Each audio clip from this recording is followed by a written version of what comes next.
Oi, meninas aí no estúdio. Oi, pessoal de casa, tudo bem? Hoje eu tenho uma entrevista super especial com o Dr. Rogério Chimirri Pérez e a gente vai falar um pouquinho de cirurgia plástica. Olá, doutor, tudo bem? Tudo ótimo. Obrigada pela sua disponibilidade em participar com a gente. Eu que agradeço. Eu creio que o pessoal de casa, as mulheres, e hoje até é uma pergunta que eu coloco. Há uma crescente procura masculina também pela cirurgia plástica ou ainda são só as mulheres? Não, tem aumentado bastante. Assim, eu acho que hoje 95% dos pacientes ainda são mulheres, mas os homens têm procurado mais, com menos vergonha, eu acho, né, de procurar. E principalmente cirurgias tipo pálpebra, orelha abano, cirurgia de face, nariz e tal. Lipoaspiração aparece de vez em quando também para homem, mas não é uma coisa muito frequente ainda. Agora, a cirurgia de face é bem frequente. Que bacana. Olha, os homens cada vez mais vaidosos, né? Então vamos conhecer um pouquinho da história do doutor. Por que escolheu essa área da medicina? O que te levou a essa opção? Quando eu entrei na faculdade, eu sou formado há 21 anos já. E quando eu entrei, eu queria ser pediatra, na verdade. Eu queria cuidar de criança. E eu fazia estágio em pediatria no 3º ou 4º ano, não lembro direito, no pronto-socorro. E chegou uma criança com um corte grande, precisava de um cirurgião plástico, tal, chamaram o cirurgião plástico, ele me chamou para ajudar na cirurgia. E aí eu ajudei uma, ajudei duas, ajudei em 10 e fui me apaixonando. E aí me bandiei pro lado da cirurgia plástica. Mas originalmente eu queria ser pediatra. E hoje eu gosto muito de cirurgia, gosto muito de centro cirúrgico. Eu acho que eu faria qualquer área cirúrgica, mas cirurgia plástica é uma coisa que me atrai muito. Olha que história bacana, porque era justamente uma das perguntas que eu tinha em mente. Se a cirurgia plástica ela se resume àquela coisa da estética, de querer ter um corpo mais harmônico, as mulheres, principalmente depois de uma gravidez, querem recuperar o corpo, mas por questões pessoais, né, de autoestima. Se algum fato tivesse marcado sua carreira, uma cirurgia reparadora, e já surgiu aí uma história muito bacana, né? Que não se resume àquela coisa que muita gente acha que cirurgia plástica é algo superficial, é algo banal. E aqui a gente já teve um exemplo de que não, né? Tanto...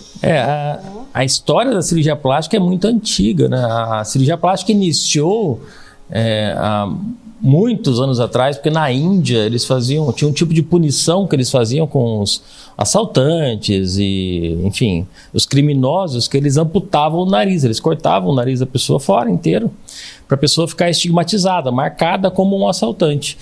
E uma das cirurgias que começou a primeira cirurgia plástica que começaram a fazer para restituir a função do nariz era uma reconstrução de nariz. Eles faziam um retalho daqui da testa para reconstruir o nariz, para não tirar um pouco daquele estigma de criminoso, naquelas pessoas que tinham cometido um crime por causa da lei que existia na época. Chamava cirurgia de Sushruta na época. Isso há mais de 1000 anos atrás. Então, assim, a história da cirurgia plástica é muito longa e começou com cirurgia reparadora, né? Então, essa história de dividir entre cirurgia reparadora e cirurgia estética é uma coisa meio leiga, assim. Dentro da medicina em si, a gente não divide.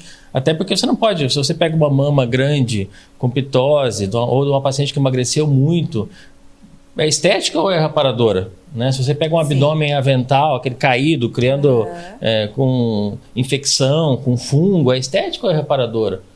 Às vezes para o paciente é reparadora. Né? Um nariz muito grande, uma pálpebra caindo, quer dizer, é difícil você falar essa cirurgia é só estética, essa cirurgia é só reparadora. Na verdade é uma cirurgia plástica, para restituir a função de um órgão determinado.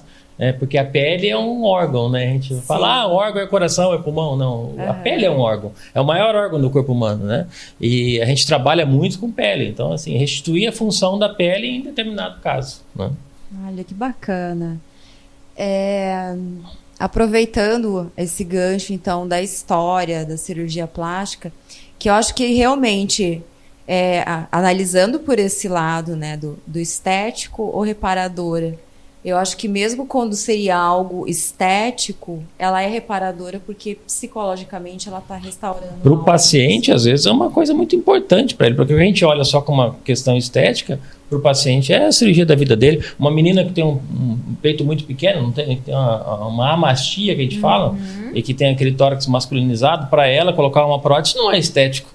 Para ela, uma cirurgia reparadora vai fazer uma mama que ela não tinha. Tem um impacto psicológico. É muito grande. Então, eu não trato como cirurgia estética ou cirurgia reparadora, né? Para questão de convênio, para questão de cirurgias, por exemplo, o SUS divide isso aí, porque senão vira uma bagunça e no convênio também, então tem essa divisão, mas por questão legal. Agora, dentro da plástica, da cirurgia plástica, tanto que nos congressos não existe uma separação de estética ou reparadora. É tudo a mesma coisa. Né? Então, assim, é cirurgia plástica para restituir função, independente do que seja. Né? Eu acho que esse impacto psicológico também, a questão da autoestima, né, da valorização, de recuperar o amor próprio. Eu não falo muito, mas vou me entregar aqui. Eu sou um exemplo disso, de que a cirurgia plástica realmente ela tem um impacto assim absurdo na autoestima. Mas a gente vai para um pequeno intervalo e no próximo bloco vamos conhecer um pouquinho mais da história do Dr. Rogério Echimiri Pérez.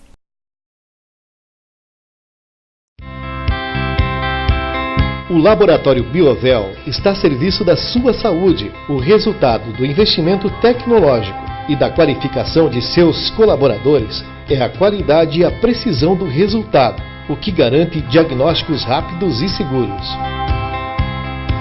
Na Biovel, você tem descontos à vista que podem chegar até 30% e condições de parcelamento no cartão de crédito e bônus crédito.